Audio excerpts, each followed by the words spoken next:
जीवन का असली आनंद क्या है? बुद्धा मॉरल जीवन का असली आनंद क्या है? नमस्कार दोस्तों, स्वागत है। आज आपका फिर से जीवन बदल देने वाली एक और ज्ञान से भरी बुद्धा इंस्पिरेशनल स्टोरी में। आज की ये कहानी जीवन की तमाम छोटी बड़ी तमाम तरह की समस्याओं से परेशान इंसान को समाधान देगी। Buddha moral story. एक किसान अपने गांव की परेशानियों से बहुत दुखी था।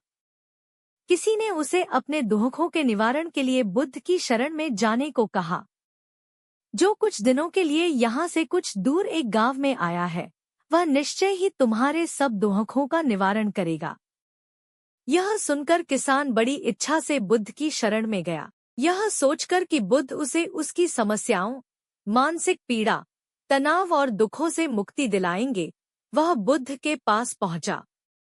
उसने बुद्ध से कहा कि हे बुद्ध, मैं एक किसान हूँ, मुझे खेती करना पसंद है, लेकिन बारिश कभी भी पर्याप्त नहीं होती और मेरी फसलें बर्बाद हो जाती हैं।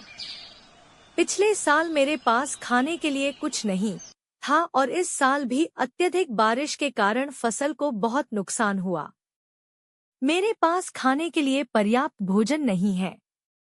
किसान ने कहा, मैं शादीशुदा हूँ, मेरी पत्नी मेरा ख्याल रखती है, मैं उससे प्यार करता हूँ, लेकिन कभी कभी वह मुझे बहुत परेशान करती है और घर में बहुत क्लेश हो जाता है, जिससे मुझे लगता है कि अच्छा होता अगर वह मेरी जिंदगी में नहीं आती। मेरे भी 2 बच्चे हैं, कभी कभी मेरे बच्चे भी मेरा अनादर और अवज्ञा करते हैं, मेरे निर्देशों का पालन नहीं करते। किसान लगातार बुद्ध को अपने दुखमय जीवन के बारे में ऐसी तमाम बातें बता रहा है। बुद्ध उस दुखी किसान की समस्या को ध्यान से सुनते रहे। अपनी जिंदगी की सारी परेशानियां बताने के बाद जब उन्हें राहत महसूस हुई तो वह चुप हो गए। अब उसके पास बताने के लिए कोई और समस्या नहीं बची थी। अब वह चुपचाप बैठकर बुद्ध की ओर देख रहा था और अपनी समस्या का समाधान पाने के लिए बुद्ध के उत्तर की प्रतीक्षा कर रहा था। लेकिन बुद्ध चुप थे। किसान ने फिर कहा, हे बुद्ध, मैं आपकी शरण में आया हूँ, कृपया मेरे जीवन की इन समस्याओं का समाधान करें। बुद्ध ने कहा, मैं तुम्हारी कोई मदद नहीं कर सकता। किसान आश्चर्यचकित होकर बोला, अरे, यह आप क्या कह रहे हैं? सब कहते हैं कि आप सबके दुख दूर कर देते हैं, तो क्या तुम मेरी समस्याएं हल नहीं करोगे? इसलिए कि मैं एक गरीब किसान हूँ। बुद्ध ने कहा, मुश्किलें हर किसी के जीवन में आती हैं। जीवन में दुख और परेशानियां आना स्वाभाविक है।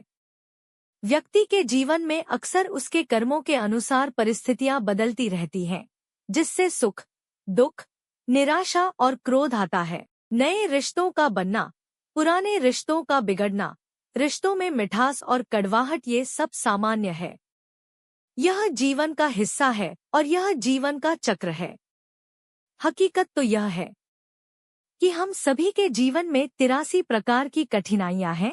इन कठिनाइयों का समाधान आप और मैं नहीं कर सकते, कोई नहीं कर सकता। सुख शांति, हम असंतुष्ट रहेंगे तो जीवन में अशांति बनी रहेगी और हम कभी भी सुखी नहीं हो। कथा। गरीब किसान को संत ने बताया एक चमत्कारी मंत्र जाप से प्रसन्न होकर किसान के सामने प्रकट हुई देवी। किसान ने कहा कि मैं कल वर मांगूंगा। जो लोग अपने जीवन से असंतुष्ट रहते हैं, उनका मन कभी भी शांत नहीं हो सकता है। सुख शांति पाना चाहते हैं तो जीवन में संतुष्टि होनी चाहिए। इस संबंध में एक लोक कथा प्रचलित है। कथा के अनुसार पुराने समय में एक किसान गरीबी की वजह से बहुत परेशान रहता था। एक दिन उसके गांव में प्रसिद्ध संत पहुंचे। किसान भी उनसे मिलने पहुंचा और अपनी परेशानियां बता दी। संत ने उसे एक मंत्र बताया और मंत्र जाप की विधि भी समझा दी। इसके बाद किसान मंत्र जाप करने लगा। कुछ ही दिनों के बाद किसान की भक्ति से उसके सामने एक देवी प्रकट हुई। देवी ने किसान से कहा कि मैं तुम्हारी भक्ति से प्रसन्न हूँ, तुम जो चाहते हो वह वरदान मुझसे मांग सकते हो। किसान सोच में पड़ गया कि वह देवी से क्या मांगे। उसे कुछ समझ नहीं आ रहा था। उसने देवी से कहा कि देवी मैं अभी कुछ समझ नहीं पा रहा हूँ, मैं आपसे कल वरदान मांगूंगा। देवी इस बात के लिए तैयार हो गई और अंतर्ध्यान हो गई। देवी के जाने के बाद किसान बहुत चिंतित हो गया। उसने सोचा कि मेरे पास रहने के लिए अच्छा घर नहीं है, मुझे घर मांग लेना चाहिए। कुछ देर बाद उसने सोचा कि जमींदार बहुत शक्तिशाली होता है, मुझे जमींदार बनने का वरदान मांगना चाहिए। किसान ने फिर सोचा कि जमींदार से ज्यादा शक्तिशाली तो राजा होता है, मुझे राजा बनने का वरदान मांग लेना चाहिए। इस तरह सोच विचार में पूरा दिन निकल गया और रात में भी उसे नींद नहीं आई। लेकिन किसान ये तय नहीं कर सका कि उसे देवी से वरदान में क्या मांगना चाहिए। सुबह होते ही देवी प्रकट हुई और वर मांगने के लिए कहा। किसान ने देवी से कहा कि देवी कृपया मुझे ये वर दीजिए कि मेरा मन भगवान की भक्ति में हमेशा लगा रहे, मैं हर हाल में संतुष्ट रहूं। देवी ने तथास्तु कहा और पूछा कि तुमने मुझसे धन संपत्ति क्यों नहीं मांगी। किसान ने कहा कि देवी मेरे पास धन नहीं है, लेकिन मेरे पास धन आने की उम्मीद से ही मैं बेचैन हो गया। दिन भर मानसिक तनाव रहा और रात में सो भी नहीं सका। इसीलिए मुझे ऐसा धन नहीं चाहिए जिससे मेरे जीवन की सुख शांति ही खत्म हो जाए। सुख शांति, हम असंतुष्ट रहेंगे तो जीवन में अशांति बनी रहेगी और हम कभी भी सुखी नहीं हो। कथा। गरीब किसान को संत ने बताया एक चमत्कारी मंत्र जाप से प्रसन्न होकर किसान के सामने प्रकट हुई देवी। किसान ने कहा कि मैं कल वर मांगूंगा। जो लोग अपने जीवन से असंतुष्ट रहते हैं, उनका मन कभी भी शांत नहीं हो सकता है।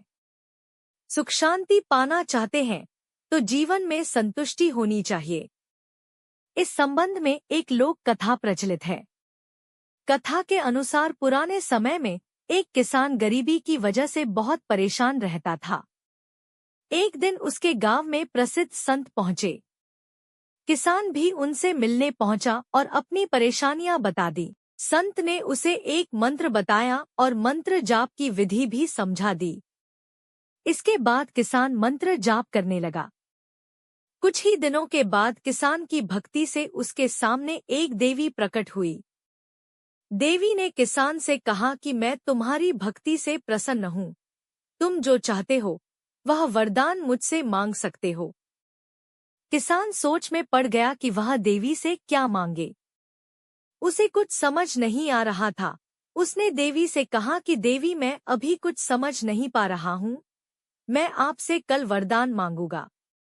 देवी इस बात के लिए तैयार हो गई और अंतर्ध्यान हो गई। देवी के जाने के बाद किसान बहुत चिंतित हो गया। उसने सोचा कि मेरे पास रहने के लिए अच्छा घर नहीं है, मुझे घर मांग लेना चाहिए। कुछ देर बाद उसने सोचा कि जमींदार बहुत शक्तिशाली होता है, मुझे जमींदार बनने का वरदान मांगना चाहिए। किसान ने फिर सोचा कि जमींदार से ज्यादा शक्तिशाली तो राजा होता है, मुझे राजा बनने का वरदान मांग लेना चाहिए। इस तरह सोच विचार में पूरा दिन निकल गया और रात में भी उसे नींद नहीं आई। लेकिन किसान ये तय नहीं कर सका कि उसे देवी से वरदान में क्या मांगना चाहिए। सुबह होते ही देवी प्रकट हुई और वर मांगने के लिए कहा। किसान ने देवी से कहा कि देवी कृपया मुझे ये वर दीजिए कि मेरा मन भगवान की भक्ति में हमेशा लगा रहे, मैं हर हाल में संतुष्ट रहूं। देवी ने तथास्तु कहा और पूछा कि तुमने मुझसे धन संपत्ति क्यों नहीं मांगी। किसान ने कहा कि देवी मेरे पास धन नहीं है, लेकिन मेरे पास धन आने की उम्मीद से ही मैं बेचैन हो गया। दिन भर मानसिक तनाव रहा और रात में सो भी नहीं सका। इसीलिए मुझे ऐसा धन नहीं चाहिए जिससे मेरे जीवन की सुख शांति ही खत्म हो जाए।